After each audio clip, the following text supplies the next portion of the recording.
indeed. But first topic. Recently, I was listening to, obviously, The Brilliant Idiots. You all know I love podcasts, especially podcasts from Loudspeakers Networks. Shout out to Combat Jack, rest in peace.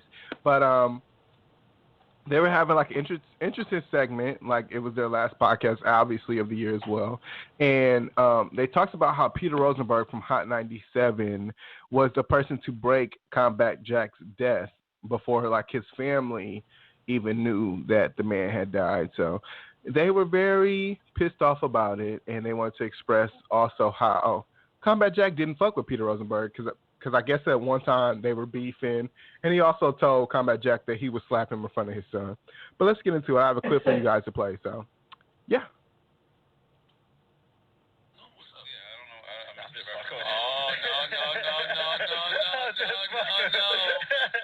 We're going into 2018, so let's just put it on the table.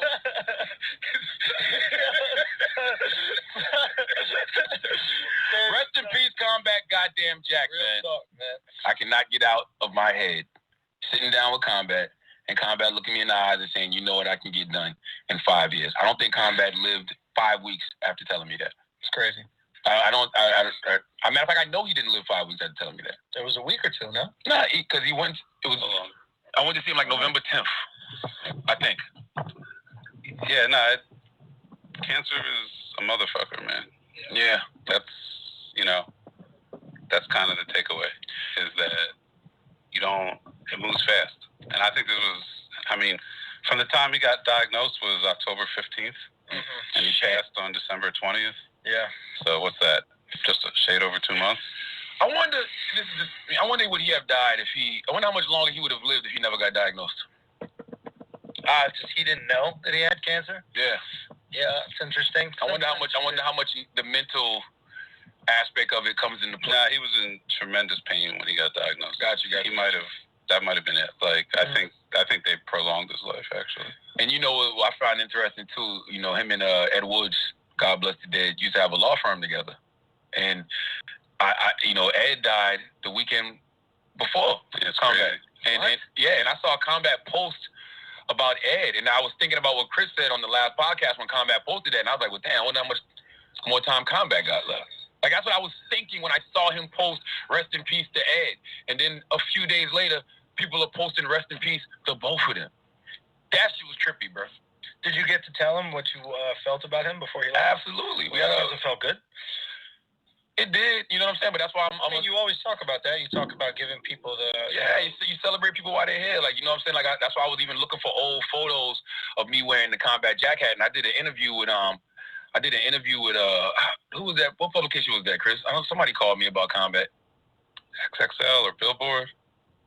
I don't remember. The dude was in Hawaii. I don't remember. But I was just saying that, when you see me with other media personalities paraphernalia on, it's because that they have inspired me in some way, shape, or form. Mm-hmm. I'll rock an Angie Martinez hat. I'll rock a Combat Jack Show hat. I'll rock a Drink Champs t-shirt. You know what I'm saying? I'll rock some Jesus and Mero shit because they have inspired me in some way, shape, or form. And Combat, he was one of those people who always did. Like, he did. Like, I used to enjoy his show. It was a dull period for a moment where I felt like after Pete left, the show wasn't hitting, but it's been plenty of times this year I've hit him and been like, yo, that was a great interview, y'all, So,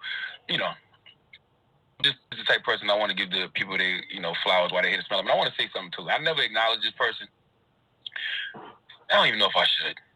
You think I should, Chris? Who? I don't like what the dude did. Who? Rosenberg. What'd he do? He sent some text trying to reel it back in. He apologized? Yeah. Okay. What happened? The morning that Combat Jack passed, first person hit me was Angelique.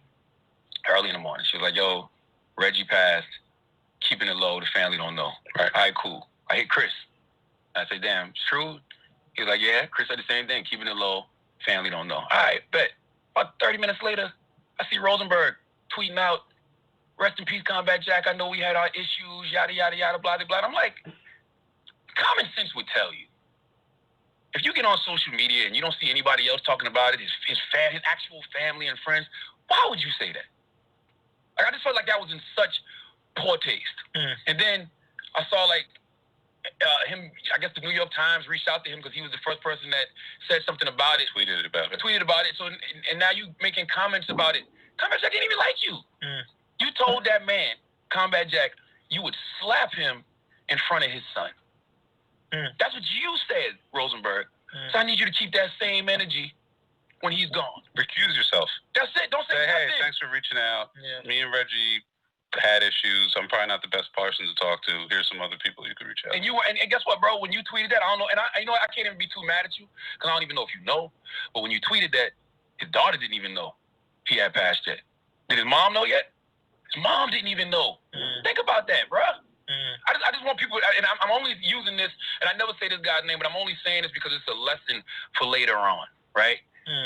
If you was to pass away, Andrew, God forbid, I wouldn't say nothing about it until it was out. Because I don't know who in your family knows. It's a reason family and friends weren't saying anything about it yet, Rosenberg. So you think he said it for personal gain? I know he said it, but you thirsty. Yeah. You want to be the first person to break a fucking story. Oh, so you think he said it to break a story? That's all it was. So you think he was informed that he shouldn't say anything? I don't know about that. I don't know about that. I just don't. Why? I just know if he had reached out to the family to ask, is it okay to tweet about it, he would have gotten the same response I got, which was, not everybody knows yet. Wouldn't you call somebody? Yeah. I mean, look, I think I saw a picture of it. I think you posted a picture of it, Alex, and I took Alex's picture and I reposted it, and I didn't reach out to you. I didn't reach out to you guys. Maybe I should have in retrospect. Well, anyways, you guys, that was the gist of it. But, yeah, definitely Peter Rosenberg, he spoke out of turn about someone who he wasn't close with, making it seem like he was close with it. He also gave a statement to New York Times saying about the passing of Combat Jack Reggie Osei, who we talked about on the show. And the people from Loudspeakers Network, including Charlemagne, the guy was very pissed about it. How do you feel about that, Miss Angel Vondrina? Definitely. First of all, I'm a little confused as to how all of these, these radio stations, how everybody, they were able to get the news of his passing, but his family didn't know. That's what I was curious about first. Like, how are you? I was interested about that too, but I'm assuming because Chris was a part. Chris is one of the founders of Loudspeakers Network too. It was what you heard on the show on the Brilliant Idiots. The show stars Charlamagne the Guy from The Breakfast Club and also Andrew Scholes, who is a comedian, and Chris. I forgot his last name, but he commentates from now and then. But he's the owner of Loudspeakers Network. But I enjoy when he comes on the show because I respect his opinion. But I'm assuming because they are partners, because he is one of the co-founders with Reggie Osei, that they were communicating just to make sure, as far as like getting everything together, what is exactly going on. And from what they were saying, what Chris was saying, which was a shock to everyone, was he didn't think Reggie was going to last even as long as he did, and we didn't expect for him to, even pass, so it was very much under wraps. So I'm sure they were trying to get everything in order as far as like dissolving, the partnership or, so I'm sure that's probably why he had first dibs on it, and they were very close too at the time. So, Ultimately, in my opinion, it's sad that somebody who would do something so disgusting, so distasteful, just for attention. If you would tell somebody that, like Charlemagne said, I believe it was Charlemagne that stated this, that you said that you slapped this man in his face in front of his child. Keep that same energy. Don't sit up there like, oh, yeah, he was a good dude, woo, woo, woo. Because now you're being pretentious, and nobody likes a fake bitch. So, obviously, he did it to get a story, to have somebody, to have something for those short seconds, have somebody reach out to him to express, his disconcern actually with what happened. It was disgusting, and he needs to get his shit together. And hopefully when he dies, nobody is coming on his or commenting on, how he died that didn't like him. Because, karma's a bitch, but that shit was weak. And Absolutely. Hopefully, he gets smacked up for that shit because that was lame. What was your thoughts on that? I was I felt it was very disgusting as well. Obviously, I don't know much about Peter Rosenberg because I know of his beefing, him and Ebro and Hot 97 in general, beefing with Power 105. And I'm huge fans of The Breakfast Club, Angela Yee and Charlamagne in particular, and also Power 105 as well. So, I mean, if someone's going to say they don't really fuck with somebody and, you know, they have bad vibes or bad situations, you know, I kind of listened and, you know, I've checked in on like a couple of their episodes and they were kind of boring to me, like a couple episodes of their morning show. So I never really got a chance to really figure out who this guy was. But from what I've heard from the Breakfast Club and as well as other people in entertainment, it does seem like they are very thirsty. And at one point, High 97 was Poppington, and Power 105 is the leader as far as when it comes to hip hop, you know, and music in general on the radio. And so anytime I think when they feel like they could get some sort of like scoop or, you know, edge on entertainment and like news or whatever, they're just gonna run with it. So I don't think it was more so like he cared. I just thought he wanted to be the first person, like Charlamagne was saying, to say like, yeah, I knew Comeback Jack died. You know, he had some sort of like inside scoop, and it was just like Charlamagne was saying, he doesn't even fuck with you. So why would you even, you know, like just thinking about me, if I didn't fuck with somebody.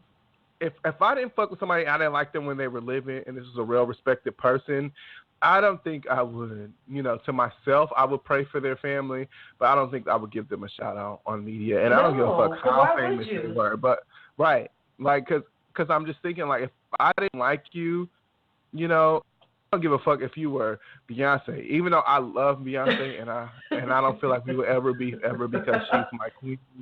But, you know, I would be silenced. My Instagram would be like 86 for that day, you know. It just doesn't make sense to me. It definitely was attention seeking, and it sucks. It's sad. It's pathetic. But again, prayers to Loudspeakers Network, Reggie Osei and his family, and you will forever be, you know, in all of our lives, and you have touched us somehow in the podcast community, definitely. But on to the next topic, Miss Angel Vondrina.